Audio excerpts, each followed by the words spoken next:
Hello, Joseph Mogel again. Another video on little writing. This time, not such a happy subject, unfortunately. I want to deal with this early on so that people can get acclimated with this and you're not farther down the road going, oh, why didn't you talk about this sooner? Getting rejected. It's never fun. Sending a story to a publisher, you're thinking, hey, I got this nailed, and no dice. It can suck. Not it can't suck, it does suck. But it's a big part of writing. 9 out of 10 stories you submit will most likely get rejected. And in this day and age when we're expected to get a medal just for competing, it's kind of hard for people to accept that the story that they loved and that they languished over creating every little line and sentence got rejected out of hand by the editors when, we didn't like this bit. No. It's not an easy thing these days, particularly I think for people who are under 30, because we grew up. I'm under 30. We grew up in this environment of everyone gets a medal. You participated, hooray! You put in the effort, you get a token of achievement, etc. Not an easy thing to have someone just go, nope, not interested. But that's writing. Like I've said before, it's a business, and if they don't like what they see, they're not going to publish it. But there are ways of dealing with this. There are some great ways of coping with getting rejected. One of the best ways, I think, is to have multiple stories submitted to multiple publishing houses. I'll usually send out 3 or 4 stories to 3 or 4 different anthologies, magazines at a given time. Maybe they'll all get rejected, but they're not all going to get rejected on the same day. So you don't ever lose hope entirely. There's always that, well, maybe the next one will get published, or maybe this one will get published if that one gets rejected. Who knows?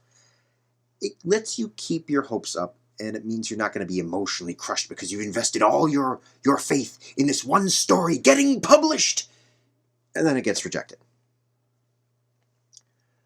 The other thing to do, and this I think is just kind of natural, continue writing. Don't stop all of your writing work because you submitted a story and you're waiting to hear back from the editor. And you haven't heard back from the editor yet. Maybe this will be it. This will be my big break. If you invest that much in it and you get rejected, you're going to be crushed. Focus on the next story that you're writing. Whatever you're doing right now, always focus. Always have your eyes on the next thing down the road. That way, if it comes back with a rejection, you go, so what? My next story's better anyway. The next thing I'm working on is going to be superior to this piece of garbage. So, okay. So the inferior story got rejected. The superior story that I'm working on now, that's not going to get rejected. Keeps your hopes up. So it's something to just keep in mind. Being able to cope with getting rejected continually, which is what every writer goes through, I should specify. Every writer who's using publishing houses or magazines. People who self-publish, that's a whole different kettle of fish. I'm actually going to be doing a series of videos on that in the future because it is a very, very, very different experience. I know a number of people who self-publish.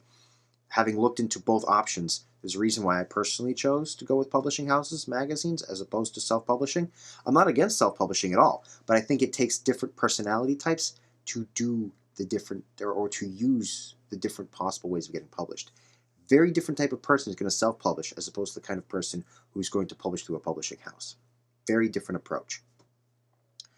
But if you are using publishing houses, magazines, one good way to keep at least your hope in perspective. I've talked about them already. Duotrope.com. One of the things that Duotrope has on their webpage, because if you go to Duotrope and you do a search, you can have a whole bunch of hyperlinks on one side of the page that lists all the different publishers in a particular genre. You click on it, it's going to bring you to the page for that particular publisher. I'm not going to go through the whole page right now because they put a ton of stuff on that page. But one of the things they have generally is a rejection rate. It gives you an idea of the probability that your story is going to get published if you're using Duotrope as your database.